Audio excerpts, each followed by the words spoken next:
The first 10, 20 posts that you do, very few people are going to see it. You really can kind of practice in public. You could do a relatively mediocre post and expect to get 10,000 views more or less with ease. One story was this marketing manager following me, I don't even know for how long, never engaged with anything. And then we have a 30K a month client. And the way that I think about lead generation in general is you can harvest for now and plant seeds for later. LinkedIn is a platform that for me comes under that. Headline. So I have a formula that I use for this. I do it in 3 parts. The formula goes... Okay, Sam Browne is a serial entrepreneur, musician, and creator, and in just 3 years has grown his LinkedIn audience to over 110,000 followers. Today we have Sam for the Masters of Lead Generation. Sam, are you ready to untangle the mysteries of public enemy number 1? Actually, I was calling it a cesspool circle jerk before the call. You were. LinkedIn. Yeah. I'll be more raw and real and authentic. Are you ready to talk about this bloody platform? I am. Both accurate descriptions. Yeah. Okay. Now, I know you don't technically work for LinkedIn, but because you're like, you have heaps of followers and you talk about it, here's my bone to pick with you. In our first year of business, we just did year 3, or we're in year 3, we did 400K in attributable revenue from LinkedIn. I've got more followers, but less leads. Is LinkedIn still as powerful as it was 2 to 3 years ago? Help. Yes, it is. It's harder. Okay, I do not work for LinkedIn. In fact, they wholeheartedly ignore me, and if I ever tag in the CMO or something, which I do, knowing that I'm not going to get a response. Sure enough, I don't get a response. But look, I'll tell you what my experience has been and what the kind of general consensus has been around creators, or between creators. When I started in January 2022, it was during what could probably be called LinkedIn's golden age, where they were very proactively kind of supporting creators. I would say that it was a relatively new thing to even think of it as a creator platform. And even now, arguably, it isn't just that in the way that something like an Instagram or a TikTok is. It's definitely not. It's sort of this multifaceted B2B beast, But when I started, you could do a relatively mediocre post and expect to get, 10,000 views more or less with ease. Everybody who was doing a pretty good job was experiencing a lot of success. There were fewer people that had kind of woken up to the opportunity of LinkedIn. The algorithm itself was very generous, where anyone who was following or connected to you, which for anybody who doesn't know is essentially the same thing. Either they can easily DM you or not, but followers and connections are more or less the same thing. We'll call them followers for the purposes of the call. So whichever followers you had, they would, a decent chunk of them would see when you posted, but then if they commented on your stuff, their followers would see. So you had this incredible network effect. And over the years since I started and now, the algorithm is tightened up. Things are changed, usually permanently. I can't think where they've ever kind of tightened it up and then loosened the reins again. It feels like every, call it year or so, there's a change where it gets that much harder. So when I look back at my posts from, say, a year, and so my first year I was able to grow to 50,000 followers pretty much it might have been 13 months. So, which was unusual. That was still good going, but that would be extremely difficult to do now organically. But when I was at about 50,000, I could reliably get, let's say, 700 likes on a good post and 100,000 views on the same post.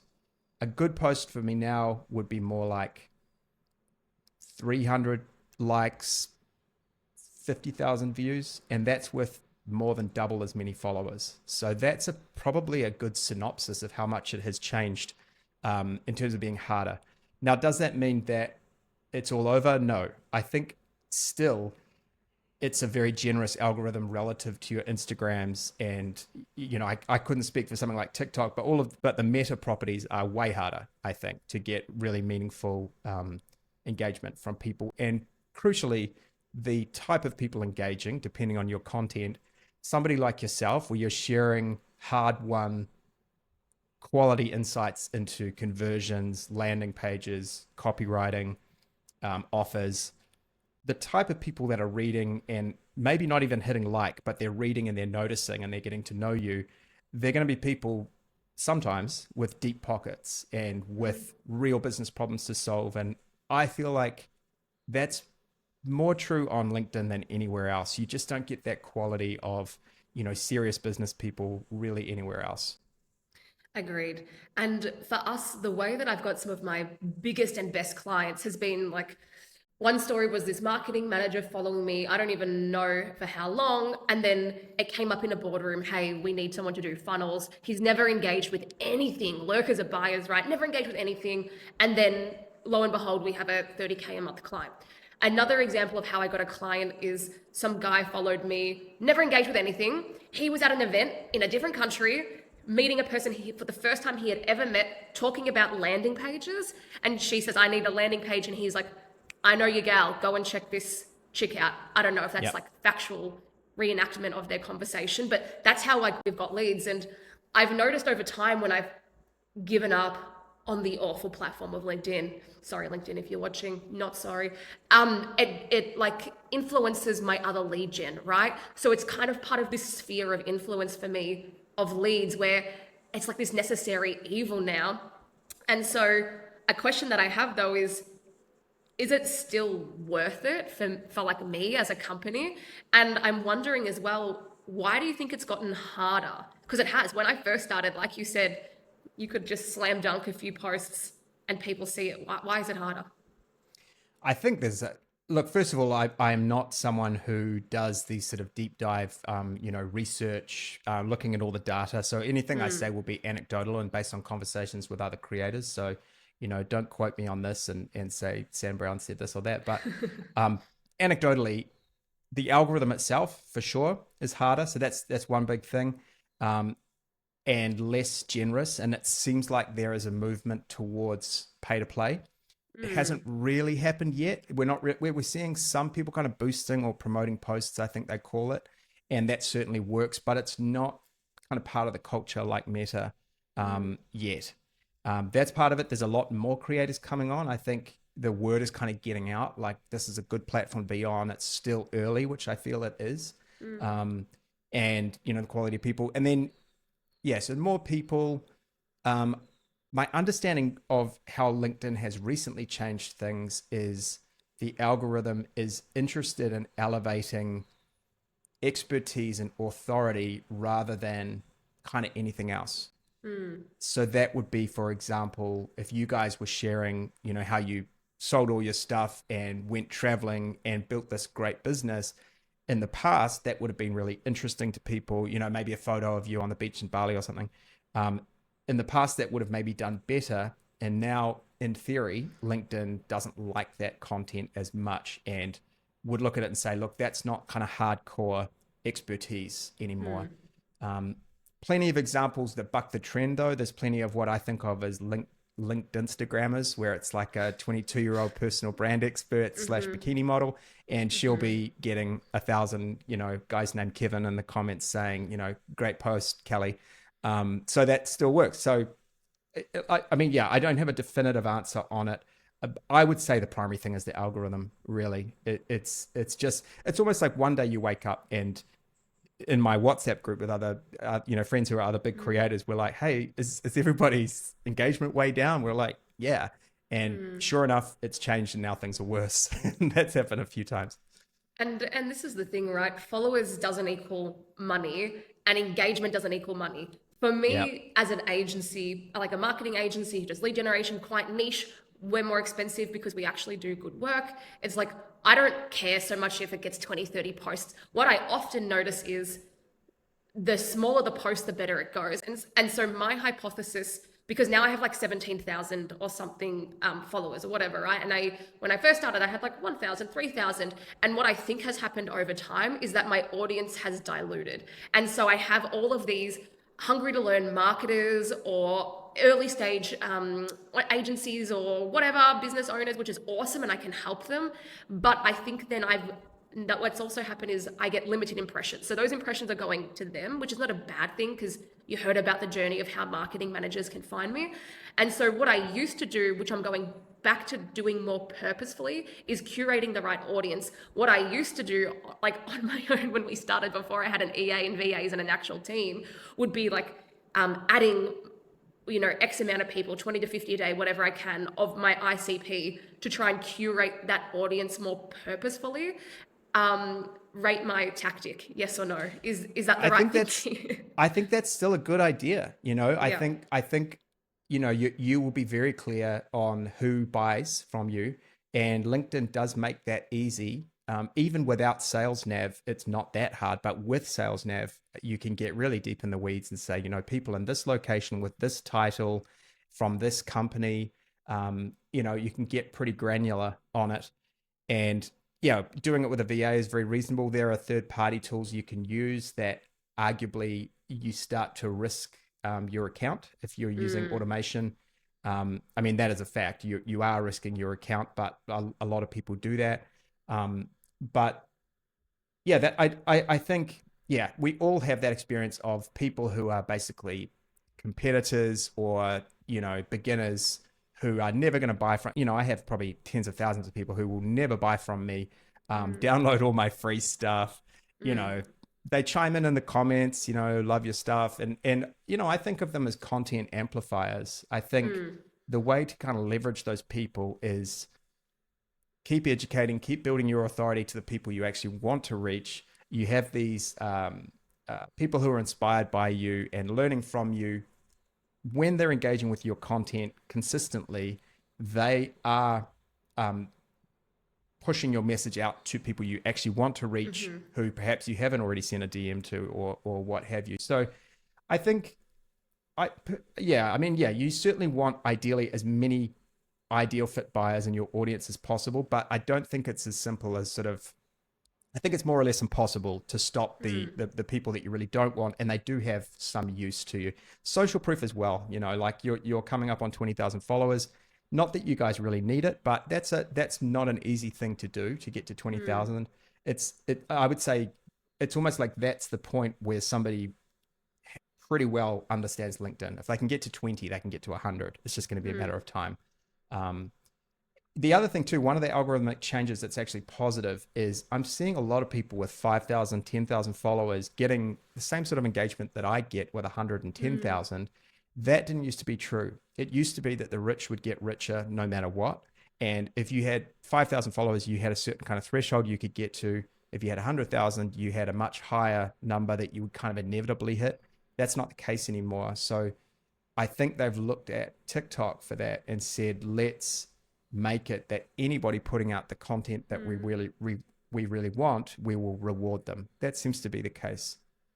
So it's just us old, jaded LinkedIn users who are shaking our fists because we have to share our impressions with everybody else. But actually, now's the perfect time to get started on LinkedIn and to be using it. Yeah, I think so. Like, it's any social is a way of people discovering you. That's what I meant to say before too. Like with yourself, you have your YouTube presence as well. So you're not just a marketing agency owner sharing, hey, we've got space for 3 clients next month. Like you are building a genuine personal brand, and LinkedIn is great for that. That is the way you get invited on podcasts like I have been on yours, paid speaking engagements, business collaborations. I've had incredible clients come through that, people that I admire, that I never thought I would get to speak to, have paid to work with me. So that is what I think of as true personal brand. And that's something you can build on LinkedIn intentionally that is far beyond just generating leads. And yes, you will make money, and yes, you will get leads as a result, but you're actually building something sustainable for the long term. You're building this incredible career asset, marketing asset, which is that you are one of one. If people want to work with you, it's you, and there's no other way they can get that. So I think that is certainly, that's my strategy. That's sort of my overarching strategy for LinkedIn, for myself and for my clients, is let's position you so that people get to know, if they want an email marketer, they call Jane. if they want an amazing brand designer, they speak to Bill. That LinkedIn is perfect for that in a way that I think really no other platform is. Yeah, I agree. And it's about, like, as you said, not having that first order of thinking and expecting LinkedIn to bring in leads right now. Yeah. And the way that I think about lead generation in general is you can harvest for now and plant seeds for later. LinkedIn is a platform that for me comes under that. It's like harvest for now might be your cold email, your ads, like what we run, right? Like who's in market, who's in market, who's in market, and you want all of it. LinkedIn is very much that planting seeds for later, and you just never Yep. know when it's going to sprout, but it's worth it. So coming back to that, like authority and opportunities coming in, I just sort of I'm like dissing LinkedIn, and then I'm like, oh, look at all this money I've made. I'm thinking of another big $40 Yeah. million finance client that came in, and the person followed me, of course, and had engaged with stuff. He'd bought our course as well, but not ICP, like not ICP. However, he sits on the board of directors for this finance company, and he's probably been following me since we did that offer workshop like years ago, right? And he's like, hey, this company needs help. Can I connect you guys? I love all your stuff. You've helped me so much. Can I connect you? And so it's all about leading with value and Yeah. understanding that you're planting seeds for the future. And again, I want to talk about this like a high level system, actionable system in a second, but it's very true what you said. You're building a personal brand, and that's how you should think about it, which is an asset for leverage. And whether you like it or not, the number of followers next to your name equals value. It equals Yeah. opportunity. And people put clout on it. It makes it easier for me to get speaking engagements. I was like a keynote speaker at Traffic and Conversion last year in Vegas. I spoke in AdCon in London last year because of my YouTube. I'm speaking in Social Media Examiner World or whatever it is as well in March. Like those opportunities don't come from being in obscurity and nobody knowing who you are, right? Completely agree. That's it. I mean, that's the thing that is not obvious at the beginning, when you're just grinding out content and you're getting few leads and you don't really know what's working and you don't really know how to write a good hook and so forth. And it's like you have to put in the reps one way or another. I tell people it's like learning if you want to be a concert pianist or if you want to, run an ultra marathon. It starts with putting your fingers on the keys, or it starts with going for a jog around the block. It's going to take time. And is it worth it? I think it is. For any marketer, if you are one of the few who is willing to put in those reps and get really good at this, not only will you build a huge presence on LinkedIn and all those opportunities that you and I have unlocked, but if you were to say start on YouTube, so much of what you've learned will translate over. There's a ton of and email marketing is the same. It's all like hooking them in with a great subject line / thumbnail, LinkedIn hook. These are all the same thing. So you kind of master these skills of human psychology that apply to everything, and obviously they apply to great landing pages too. It's and great website. You start to think like a social media marketer across everything you're doing, and you constantly put yourself in the shoes of the reader and thinking, is this actually going to connect, or am I just screaming into the abyss about my business but nobody cares? You get very good, I think, at going, I know what's going to land and I know what's a bit boring or a bit too about me and not enough about them. Yes, totally agree. And that's a very like great side benefit that I've had from doing LinkedIn is this like it's almost like a market research tool. And so over time we've been able to refine our positioning, and not just LinkedIn, but doing YouTube and obviously doing my own sales calls up until the last few months. And especially when you're starting your business, it's so invaluable to see, okay, well, what resonates with people? What sound bites do people hook on to? Because that's been really interesting.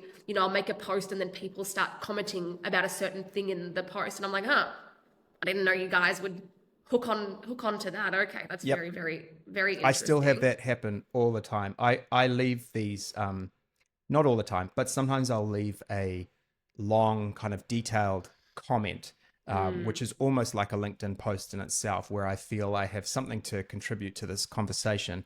And as you say, it's like market testing it. If I leave a comment on somebody like yourself, you do a post where I can contribute something, and I write it with it. This is a comment, not a post, with a hook or a headline at the top, and I format it nicely, and I finish with a nice takeaway. if that comment gets like 20 likes, I know that that's going to go ballistic as a post. This is just people reading my random comment in the comments, you know. So yeah, you can really battle test things. The other thing I do a lot is if I have something that I feel is probably pretty good and I try it in a certain format, let's say I do it as an infographic, and it does okay, I might say, okay, next time I should do it as a video, or next time I should do it as a carousel, or next time, because if it's a personal post, maybe I should just put a nice photo of myself up, along with this kind of, relatively vulnerable share. Like, here's how my company failed. This is the story of what not to do. And you just have a photo of yourself and you go, okay, great. When you combine those two things, that is very likely to succeed. So you get really, and it happens automatically over time. You don't have to kind of be, I don't know. I don't have a big spreadsheet with all of this necessarily. You just get such a natural intuition for it. And I don't always get it right. I did one the other day. I did an infographic that was too dense and would have worked much better in a different format. But you also become very emotionless about it. You go, okay, whatever, that's fine. I'll repost it in 6 weeks as a something else, and I feel it will probably do better. So you get this real attitude of just showing up repeatedly, trying things and doing more of what works, and discarding the stuff that doesn't work. Yeah. And not optimizing for the ego as well, Yep. right? And especially a lot of people watching, no, pretty like most people watching will be business owners like us. Yep. And it's, great, like yours go off, right? And you probably have maybe more of a mass market because oftentimes you're selling stuff about LinkedIn, right? So everybody on Yep. LinkedIn wants to know about the Right. LinkedIn. And so for me, I have to be very careful not to look at your post and go, oh, I'm not getting results on LinkedIn because I am. I'm making money like you, but there's a lot of broke creators on that platform who are optimizing for the ego. A lot of like Yep. those personal branding experts or just people who I also see one of the biggest mistakes I see is, let's say it's a copywriter and they're writing posts for other copywriters. Oh And then yeah, that's very that common. feedback loop becomes like, I wrote nerd post, curse of knowledge post about copy. Lots of other copywriters saw it. I got lots of comments and feedback. My post is good. I do more of that post. And that's the wrong feedback loop, right? Like you want to be talking to the right person. So Absolutely. how can we help people? They might already be doing LinkedIn or they might want to get started. I'd like to go through like a high level strategic framework of like maybe how to think about it and how to actionable start it. So somebody listening could get out their first 3 LinkedIn posts this week and have a sustainable strategy where they don't sprint 100 miles and then go, fuck this, I'm out, right? Because Yep. that's what happens when people start content. Yep. Yep. Cool. Okay. So let's say you've never posted or you haven't posted in a while, and your profile's a ghost town, your content is non-existent. Um, so LinkedIn is in a very simplified nutshell, your profile and your content. Your profile on LinkedIn is like a website about you. So let's talk about that first, and then I'll talk about a content strategy that I follow that I teach on my clients. So with your profile, you've got some key elements to it. And Hang on, I'm going to share my profile and okay, or should I share your profile? And if you're listening to this, go on YouTube. either one's fine. Yeah. Let's share If we yours. You're if the we guest. well, if we do yours, I can Actually, yeah, tell I you. want value. Yeah, Let's go to yeah, mine. and I'll just send you the invoice after the call. Yeah, no worries. Send it to Matt. He'll take care of it. Alrighty. We're doing it live. Have you seen that YouTube video? It's very funny. I have not. I'll send it to you after this. Okay, sir. I'll zoom in. Yep. Tell me Great. right now, too much zooming. Okay. Roast my Yep. page. Yeah, great. Okay, so we've got at the top here, we've got your banner and your profile pic. So let's just start there. So what you want your profile overall to do, but certainly your banner as well, is you want to make it really clear, who do I work with is number one, and number two, equally important, what is the outcome that we get? So it's not how you do it. It's not your 90-day program. It's not your surefire dynamite technique. It's what happens if people pay you money? Um, Almost everybody that I work with tends to get into the weeds about, here is how I do what I do, and here are the three things I'm really good at. SEO, ads, and copywriting. Those are how you do it. People want to know, if I give you $10,000, how many dollars will I get back? That's what I want to know. Okay, so let's look at yours. So we've got your logo on the top left, totally fine. We get you qualified leads from paid ads. Now that's okay. And then you get into more details. So meet your new plug and play performance team and unlock the power of landing pages and ad creative, 100% done for you agency. And then you've got social proof. So we'll go top to bottom. So we get you qualified leads from paid ads. The problem with that is that communicates to me, if I don't know who you are, maybe you work with 100K businesses, maybe you work with solopreneurs. It's certainly not clear that you guys are working with, 7, 8, 9-figure businesses, and that's your bread and butter. You don't touch anybody who doesn't have tens of thousands in monthly budget. So I would be looking to, and this takes time to sort of workshop it, so I won't be able to spit out a good banner headline right now, but I would be looking to communicate, this is the level that we're working at, and this is a more tangible outcome that we get. So what sort of things could that be? It could be if you have a percentage that you always achieve for people. So, we can help you generate 40 to 200% more conversions on your landing pages. And then it might be specifically, we help 7 to 8 figure ecom businesses to get 40 to 200% more. So now I know, okay, I'm either qualified or not. And that outcome is the outcome that I'm seeking. So yeah, you've got your top level title, and then you've got your subtitle there. I would be using that subtitle probably to get a little bit more into the weeds. That's where you could spell out, here are the 3 industries that we really specialize in, and here is the outcome that you can certainly expect. So you kind of want to balance it. You don't want to make a promise you can't keep, but you do want to get people excited about working with you. And I know with you guys, you are consistently, knocking it out of the park with, as I think yourself or Matt said recently, I think it was you, if you increase your landing page conversions by, it goes from 4% to 6%, that's a 50% increase in revenue. So some tiny fixes. I mean, that's great. So that'll be the kind of thing I'd be highlighting.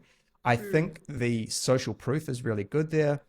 The trade-off is obviously space, but those are really, I do the same. I have something like that myself, and that instantly communicates this person's working at a high level.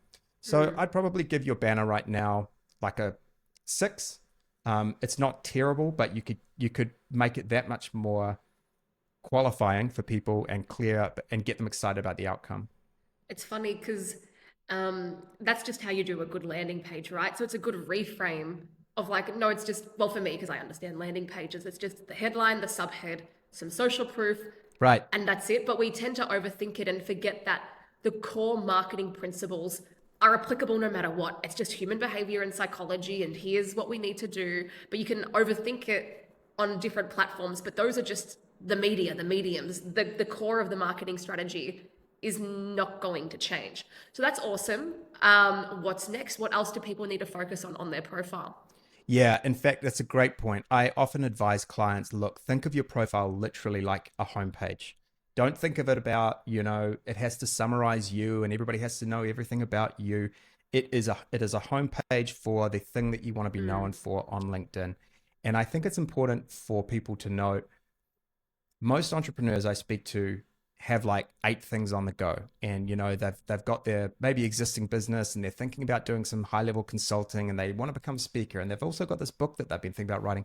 And I'm frequently telling people, including really experienced people, just pick the thing that is going to be your moneymaker on LinkedIn. That's what your profile is going to be about. If you are, you spend your weekends doing dog training and you spend 6 months of the year living in Mexico, that's fine. You can talk about that in your content if you want to, but your profile should be really focused on a singular outcome, a singular person. So again, think of it like a homepage or a landing page for your website, rather than trying to communicate who you are. because frankly, people won't care about that just when they first land on your profile. They care about what happens if they work with you. What's in it for me, right? So to carry on, so we've done the banner. Profile pic. So your profile pic's really good. The only thing I would change is I would remove that background, which you can just easily do in Canva, and I would put a brand color in there, ideally a bright one. So maybe your light purple, like you've got underneath the line for qualified, for example. The reason I would do that, if you look to the right-hand side of the screen, you can see Taz Boba there. When we view profile pics, and you can see a bunch that aren't great there, even though they're experienced people, when you look at those, your eye is drawn to Taz's profile pic. And that's important because when you are commenting, let's say you leave a comment on, let's say Russell Brunson posts and you jump in there and you leave a comment. You want people to be, their eye to be just drawn to your face. So you've already got a nice, nicely lit smiling headshot, but you want that color to pop off the page and attract people to then read your headline. That's how I approach profile pic. Simple as that. Love it. Headline. So the headline is this text. Here I scale qualified leads, etc. So I have a formula that I use for this. I do it in 3 parts. The formula goes curiosity, elaborate, social proof. So curiosity is the first part, 5 to 6 words up front.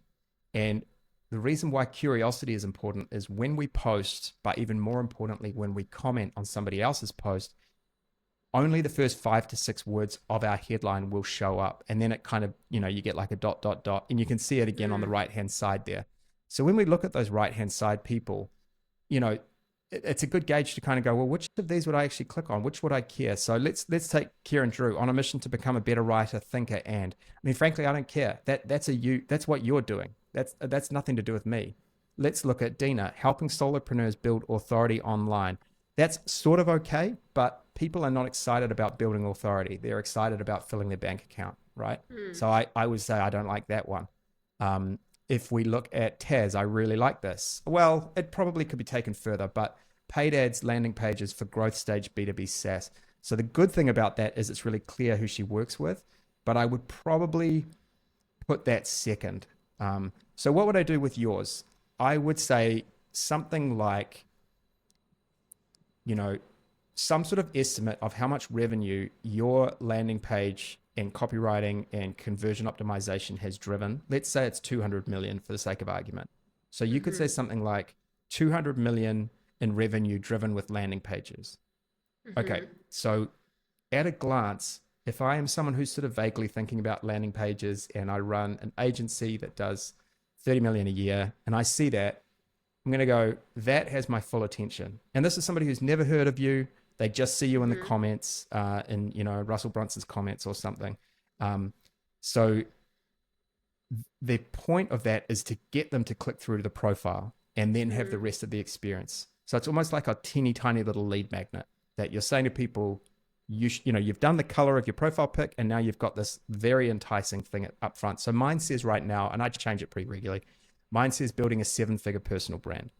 And the reason is I want people who aspire to, build a profitable personal brand to go, I want to see, how's he doing? Is that working for him? What can he teach me? Arguably, that's a bit too much about me and not enough about them. And so I kind of change it over time. But the point of it is, it's going to stand out in a sea of people saying things like copywriting for e-commerce brands or whatever. It's like, who cares? That's not interesting. So that's curiosity. Does that all make sense? It does make sense. And it's just about intrigue, standing out, getting attention, right? Yeah. I think maybe I've used the formula from the Justin Welsh course that I admittedly probably did 3 years ago and he might have updated, where it's like, I do this for this. Like, it's like I scale paid ads with landing pages for market leaders or whatever, right? But I totally agree with what you're saying. And it just goes back to, I know the core marketing principles, but doing your own stuff is so humbling. Doing your own marketing, I struggle your own with positioning, so humbling. So this is so helpful. Yes. Yep. So after curiosity, I would agree that you then want to say very specifically what you do, and you kind of go into even more detail than the banner. So the banner, you're limited in terms of how much text is going to make sense. Yours would be, I would say, on the line in terms of how much. There's quite a lot of text there. Mine is like 8 words, because the idea of the banner is to pre-qualify the person to keep scrolling. So we've got curiosity. Second thing is elaborate. So now I might say, I work with world-class founders and help them build a profitable personal brand on LinkedIn. Okay, so if I'm a founder and I know that I'm doing well, and what does that mean? That's probably going to mean 7-8 figure founder. And I really want to excel at LinkedIn. I look at this guy's social proof. This speaking about myself, 100,000 plus. All of his posts are getting good engagement, and he works with people like me. Great. This is the guy for me. That's what I'm trying to communicate. So get as specific as you can. It doesn't matter if, let's say for you guys, you say we work with 7-8 figure businesses, and somebody comes to you and they say, look, we're only doing 900,000 a year. Can you help us? Obviously, yes, you can. You just sort of want to call out your ideal customer, whatever level they're at.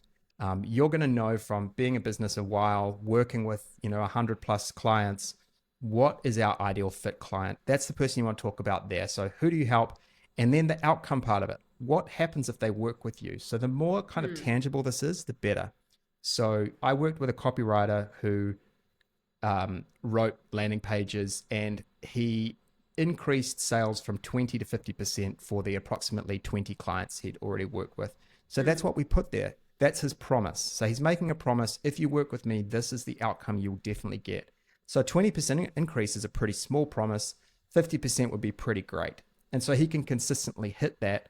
But that's a lot more compelling than him saying he did it for B2B SaaS. That's a lot more compelling than him just saying, I'm a copywriter for B2B SaaS, full stop.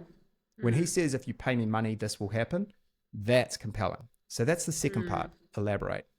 Third part is simple. It's really just social proof. So there's a few things you could do here, but social proof is the best, especially with somebody like yourself where you have some great logos there. I do the same thing. So mine finishes with something like, as featured on Forbes, CXL, The Future. What's the other one? Can't remember. There's about 4, and so they're all kind of recognizable brands that any marketer or entrepreneur would go, oh, that's cool. I know those. He must be pretty good. And so that's that. So curiosity, elaborate, social proof is the simple formula that I use for headline. Awesome. That makes sense. And similar to a landing page, is what I would call this is like you're above the fold, right? The most important area of the page, because if you don't hook them in here, and you've got to remember what's the conversation going on in their mind. Who cares? What's in it for me? Right. And I think another thing people don't realize, people are on LinkedIn to do the business. It's For not sure. like on Instagram, like people are there usually trying to find things, or they're interested in what you do. They are in that mindset of either learning from you or buying from you or getting help from you, whatever it is. So that's our above the fold. Maybe like a bit of an overview on the about and the featured. Yeah, I'll keep it short on the about. So I have a whole kind of formula I go into, but basically with the about, treat it like sales page copy. So the more you tell, the more you sell. There's a reasonable character count there, so you can go fairly crazy. If I was to simplify it, I would say reiterate your offer at the top and keep it especially interesting in those first few lines before they click see more, because you need them to click see more to see the rest. Load it up with social proof in the form of testimonials, and edit those testimonials to be very outcome centered. So for me, for example, if every single testimonial just said, I work with Sam and now I earn 20,000 a month from LinkedIn, perfect. That would be ideal. If I had 10 of those, client number 11 is going to be easy to sell. And then at the very bottom of the about, make it crystal clear what they should do next and make it low friction. So is it send you a DM like persuasion, or is it click the link in my featured section? I pretty much tell my clients do both. Have a nice link in your featured that says something like, book a discovery call or book actually I'd probably say something like book a landing page strategy call rather than just book a call with me, or send me a DM. Some people are, often people send me a word. I think my word at the moment is 2025. And that's a strong indication of interest in working with me. I can then, personally nurture them in the DMs with some questions and probably send them some free stuff, then invite them to the call if they're a good fit. Awesome. Makes sense. We're not looking at my about. I'll fix it and then you can look at it at a later date. Yep, no Okay. problem. And then the featured, Yeah. what should be So in here? the featured section, so the problem with your featured section right now is it's going to create analysis paralysis, right? Basically, they all look the same.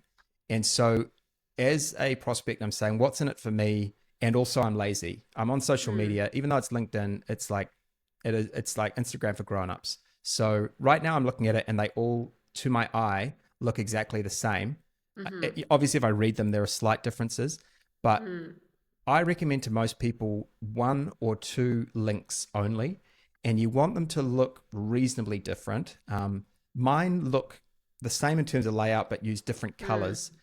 And one of them is something like, book a LinkedIn strategy call with me. The other one is download my free guide on how to generate leads passively on LinkedIn. So those are two very specifically different things. And probably I will actually take out the book a call with me. I will make it all lead magnets. I'll have my two best lead magnets there, and they're going to click one or the other. And maybe I'll only have one lead magnet. A lot of big creators ultimately just land on having a single featured item, because obviously it's a no-brainer. Then there's no decision to be made, or the only decision to be made is I'll either click this or I won't.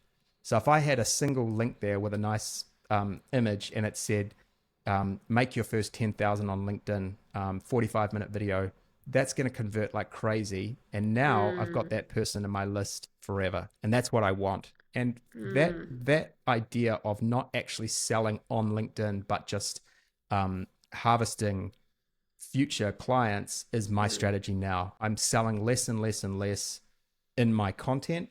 And now I just gently sell in my newsletter. And that's a lot better. Now I've obviously got those. As long as I keep showing up with value in my newsletter, I will get a percentage of people buying every time.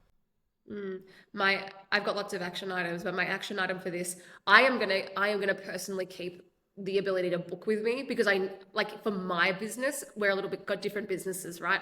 I know it's like there's people who are like, shit, we need a new agency, and that's the conversation going on in their head. That's where they are in the buyer's journey. Right. And I know the buying process is that they're on LinkedIn looking for an agency. Whereas your buying process, right? Like you want to actually get them on the newsletter because that's the conversion tool.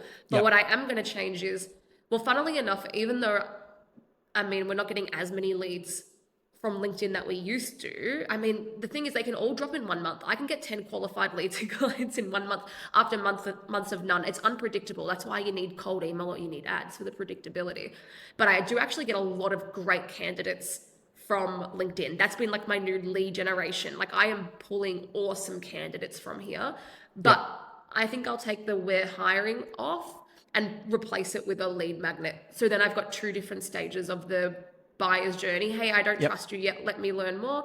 Or yes, holy crap, we need to move agencies. We already know, like, let's book in a call. I've been stalking you for ages. I saw your lead magnet today. In fact, the last thing I did on LinkedIn was, post the word to get it. If you had that just there at all times, like, you're going to get 100 amazing landing pages, that's going to convert like crazy, right? Everybody who is remotely interested in landing pages and knows who you are is going to go, well, that would be a very useful thing. So I think that makes great sense. Awesome. Is there anything else that you think is very important? Otherwise, with our next 10 minutes or so, I'd like to like sort of go over like a high level content strategy, and then we'll tell people where to find you, because I've gone through your different programs, courses, ebooks. I've been following you for ages. Pretty much everything I know is just because we've spoken about it, you've given us guidance. So then we'll just point people there. So sounds good. Yeah. So just to finish on the content. profile, those are really those are the key things, what we've covered. So there's other stuff you can do, but if you nail those things, it's 9 out of 10, you're getting a lot. It's diminishing returns after that. I would say it's a lot about the headline, the banner, and the featured section, and the about section I would put underneath those. Yeah. Awesome. That's great. Okay. Will it help to show content, or do you want to just use the power of your mouth words to talk about it? Probably easier to just talk, I think. Otherwise, we could be trying to find something that perfectly communicates it. Talk me through it. Okay. So the strategy that I use and that I recommend high level that will work for anybody, and this is specifically for building a personal brand rather than a transactional type of account. So maybe I'll talk about both, but I'll talk about the one that I follow and that I teach. And that is building a profitable personal brand. And this is certainly going to help you on LinkedIn, but it's also going to filter out into your career long term. I'm thinking about how to help people massively level up over the next 10 years. And so this is the strategy. So there's three parts to it: authority content, personal content, sales content. So authority content is going to be 65% of your content mix. And by the way, with these percentages, it's going to be different for different people depending on your personality and so forth. But let's just call these kind of averages. So this is going to be the lion's share of your content. And authority content, another word for it would be educational. So you're showing up, you're basically, imagine it, you've been invited to a virtual conference and you've been asked to share something for 15 minutes. That's every post. So if we're talking about landing pages, and hopefully I won't embarrass myself too much here with the expert, the key is quick wins. So there is a time and a place to give people like a deep dive or like a 45-minute how-to video. But with LinkedIn, especially early on, I would say when you're not sure what you're doing, think about quick wins. So if we think about a quick win with a landing page, we would say something like, look, you're going to have to really nail that banner copy. That's by far the most important thing, because if you screw that up, all the other good stuff you've done, they've already bounced. So here's our approach for creating really good banner copy above the fold that will work for every niche. Great. So I might give you 90 seconds or 2 minutes of my time. If I come out of that experience thinking, wow, that actually was really helpful, I'm much more likely to hit follow, hit connect, or at least have you in my mind as someone who knows what they're doing. And so what I do with clients is come up with I try and create literally a spreadsheet of all of the quick wins that they could talk about. And the example I use with everybody, because we all have to eat, is what if your niche was cooking? So you're going to have these overarching topics at the top. So let's say we've got breakfast, lunch, and dinner. And then we're going to go a little bit more granular. So if we think about breakfast, we're going to think about all the kind of classic breakfast meals. So we're going to have eggs, we're going to have porridge, French toast. So these are kind of your subtopics. And then the third level down is quick wins for each of these things. So if we think about eggs, we might say, here is how to poach eggs like a restaurant. That's a quick win. I can learn it in 2 minutes. And that's going to be one post done. Now, the next one might be eggs. Eggs Benedict done 3 ways. Okay, I can read that. I can learn it in the next 90 seconds. So that's a quick win. And so you keep going. And so once you've kind of exhausted all the ideas for eggs, you move on to porridge. Okay, so now I'm going to do the exact same thing with porridge. So you can imagine if you do that for every little subtopic of your niche, you're going to end up with this library of not posts, but post ideas. And so, the types of things I recommend are quick win, I've talked about. FAQs are great. So if clients always ask the same question about a certain thing, note that down and answer that question. Step-by-step guides are good. A checklist. So here's 10 things you need. I think Matt did this the other day. Here's 10 things you need to know when you create a landing page. Great. So now you've nailed that one. Can I think of another one off the top of my head? Do's and don'ts would be one. And industry myths. That's a really good one where you're saying, look, everybody says this. Here's what we've found to be true. So if you apply those generic ideas to every single aspect of what you do, you're going to end up with this long list of about 50 plus post ideas. And you literally can just cycle through them. So I literally will write 50 posts over the course of 90 days or so, or actually I'll publish 50 posts, and then I'll go back to number one and start publishing them again. And every time you're hitting different people, you're probably going to see a way to make that piece of content a little bit better, or maybe you will change it up. Maybe last time you posted it with just text, but you've done a photo shoot since, or you spoke at an event. Now you can combine it with a photo. So it's totally fine. And every single pro on LinkedIn is recycling their best content constantly. There are people who I think probably haven't even logged in for years who have huge audiences and the content is just on repeat. So that's how authority content works. Do you have any questions about that? I have no questions, but I have a comment. I have an opinion. I remember Yeah. when I was first getting started on LinkedIn and it was really hard to come up with ideas. Like Hmm. like to get like those gears going, like to get the machine going. And I think that stops a lot of people. Yeah. And I just want to tell everybody that method that you just gave is amazing and awesome. And then not overthink it and just Yeah. get the momentum and start posting. And Yeah. then it will go to crickets. Like I even remember Exactly. on YouTube, like my first videos were getting like 20 views.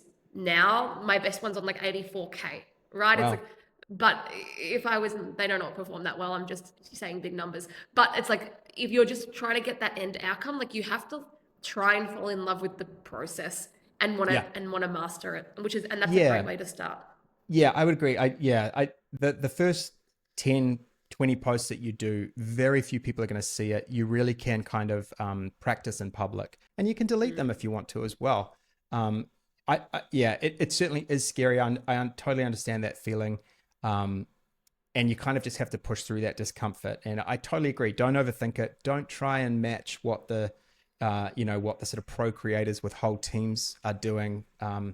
Do what you can do, keep going. That's the key. So that's authority content. So I match that with personal content. And when I say personal content, I mean sharing the stories that only you can share. So if we take you and Matt, of what I know of you guys, so you worked at, I hope I say it right, Sabri Subi's agency, King Kong, um, which anybody in and around Australia and New Zealand knows in marketing knows it's this incredible machine. And then so you've taken all those skills, you've left and you've traveled the world as digital nomads and also built persuasion experience, etc. So these are things where, okay, this is no longer a generic quick win or a step-by-step guide to writing great copy. This is Alicia's unique story. You might talk about, okay, we're living in Bali, and here's how we did it, and here are the challenges that we face every day. Here's how life is different. And you might think, well, how the hell is that going to get me landing page clients? And what it is when you share personal content, you are going to share your values and the things that you're focusing on and the goals you're working towards and the things that matter to you and the things you're willing to sacrifice. And if I read that and I relate to it in any way, or even if I'm inspired by it, I would love to do that too. That's going to draw me as a reader in closer to you. So we're increasing the parasocial relationship. So even though you're no more aware of me as a follower, I feel like our relationship has deepened as someone who's following you. And so I'm that much more inclined to work with you at some point and support you, whatever you do. Like if you publish a book, I'm like, oh, there's my friend Alicia. I'm that much more inclined. And it also makes you memorable. So if you're just a human textbook on LinkedIn pumping out tips, that will work to an extent, but that you won't build a true personal brand. You just might build a marketing channel. They're two very different things. So personal content, the key with it really is to extract the stories from your life. The way that I do that, the easiest way you can get going with that really quickly is just note down 3 things that happen to you each day. So say we've had this podcast and you write down afterwards, the value of long-term relationship building. We talked when you first started on LinkedIn, stayed in touch all this time, and now we did this podcast together. Okay, great. So now there's this post about value of long-term relationship building, and you even share the experience. Sam and I talked when both of us were much earlier in our journeys, and we've never asked anything of each other. We've never tried to sell each other anything. And so now there's this long-term payoff. Great. So that's a story only you can tell about that particular thing. If you note down, I suggested people note down something that happened in the morning, the afternoon, and the evening. And then after noting those things down, think about, is there a post idea here? There might be 3 post ideas. There might be none. Often there will be something of interest there that is going to be relevant and interesting and surprising to other people. So I suggest making that about 20-25% of your content. A lot of people would say that's too much and that you shouldn't share so much of yourself. So that's what I say. It's a balance, and it's a personal choice. It may make sense for some people to be much more heavy on the authority and much more minimal on personal. There are people that have built huge businesses on LinkedIn sharing very little of themselves. And there are other people who it's all about them and their adventures in business, etc. So there's no perfect formula here. For myself and what I recommend, I like about 25% personal. And the thing that happens with this too, I should say, I often get somebody inquiring to work with me after I post a personal post unrelated to what I do for work. So they'll say, and they'll, like you said, they'll be a lurker that I've never seen them like a post or comment, and they'll say, I've been following you for ages. I read your post about how your relationship with your business partner broke down, and I was so appreciative of how honest and transparent you were. I had the same experience. I've been thinking about getting going on LinkedIn for a while, and I just want to work with you. That has happened so many times to me where people go, I want it to be you because I like you and I relate to you, and you feel like the real thing. And a lot of these other guys don't. So there you go. That's, that's what personal content does. Okay, cool. Now, a quick overview on the sales, and then we'll wrap up so I don't eat up all of your day and you can get back to building a LinkedIn empire. Yeah, good. Okay, so sales content. So this is kind of the one everybody wants to know. And the reason I talk about this last is it only works if you do the other ones. You can't just show up on LinkedIn and start saying, we do Webflow websites for beauty brands. Nobody cares yet. You have to prove through authority, mainly authority and personal content, that you are worth listening to. So sales content. So I'm going to give you a couple of frameworks that I teach for sales content. First one is a sales page post. So we approach this as though we are creating a sales or landing page. So we're going to start, we're going to think about things like obviously hooking them in with a really compelling first line. And that's going to describe maybe their current pain or how fantastic life is if they work with you. We're going to talk about the outcomes that we've achieved. We'll either share testimonial quotes or we'll simply describe the results we've gotten for people. We may include some urgency or scarcity. I have space for 3 more clients next month. We'll give them a CTA for what to do next. And so a post like that is only going to work if you've built a lot of authority already. It's going to be completely ignored if you just start pumping them out on day one. For me, I can do that once a month and more or less fill my books for consulting clients. Often I do it even less than that. So that's a sales page post. Another one is a masterclass post. This will always start with something like, we've built landing pages for over 60 clients now and generated over 250 million in revenue. Okay, great. You have my full attention. I know I'm about to get a masterclass. Here are the 8 things that we do with every single client. And then you basically, you state it. It's obviously only going to be high level because it's just a LinkedIn post. So it's not like somebody's going to take that and think, oh, I was about to spend 20,000 with them, but I don't need to now. I can just do it myself. But it's going to showcase just how good you are at what you do. And in many ways, kind of the deeper you get into this, the better, because you want people to go, okay, I feel like I learned something, but it's also a shitload of work. And these guys are going to do it 100 times better than I would. So, I've been convinced that I should take the next step with you, even though you've just told me how you do it. Yeah. So those are 2 really good ones. That's great. It's all about, and case studies will be the third classic one. We work with, Bill came to us last month. He was about to go out of business and, but we thought he had something great. We worked with him and now he's got 6-pack abs and 5 million in the bank and, life's great. And here's Bill talking about his experience. Simple as that. So before, the bridge, the after, and then a quote from the client about how fantastic it is. If they're on LinkedIn, so much the better. I would tag them and I would even let them know I'm going to do this case study. And when they see that they've been tagged, they will inevitably show up in the comments, so great working with you, Sam. I would recommend you to anybody. And that's huge. It's like, this is not a bullshit testimonial. This is a real person. Super easy and work really well. With any of those posts, I suggest doing them 10% of the time. Again, you could do it a little more if you want to, but you're going to fatigue your audience if you sort of develop a reputation for being constantly banging them over the head with sales. We all need to make money, but you do want to kind of give, and then take rather than be constantly promoting your business. And that really helps me with those percentages. I find sometimes I can maybe do too much of the sales, but it's like showing case studies and stuff. And maybe for me, I would maybe do a bit more, but I wrap it in value. I got this for this client.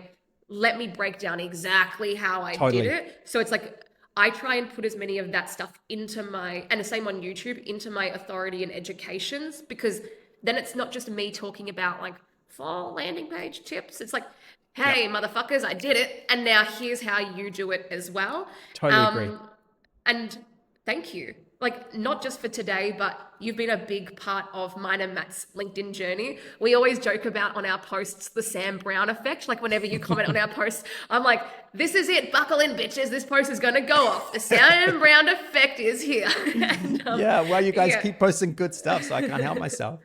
And we just appreciate it. Like, you've been so generous with your time and thoughts throughout our journey. And this again, even though you've told me all of this stuff, sometimes like I just need the reminder of, oh yeah, and you start to fiddle and you start to go away from like you deviate from the core of it. And I Yeah. know you're bringing out a new program. I know you've got lots of places that people can find you.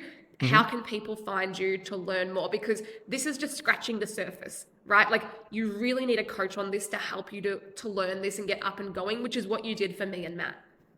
Right. Yeah. I mean, the best place to find me would just be to search my name on LinkedIn. So it's Browne with an E. So just Sam Browne, and there's a little dinosaur. If you see a little dinosaur next to the name, that's me. Um, yeah, embarrassingly, I don't have a website or anything at the moment. I'm working on all that stuff. The whole LinkedIn thing kind of took me by surprise. So I'm a little bit behind the eight ball. But if you want to learn this, what we've been talking about today, I write about quite a lot, and share a lot of, you know, lead magnets, which are deep value. I try to make them as good as if you'd paid $100 for them. So yeah, that would be the best place to find me. Amazing. Thank you so much for coming on the Masters My of Lead pleasure. Generation. Thank you for having me.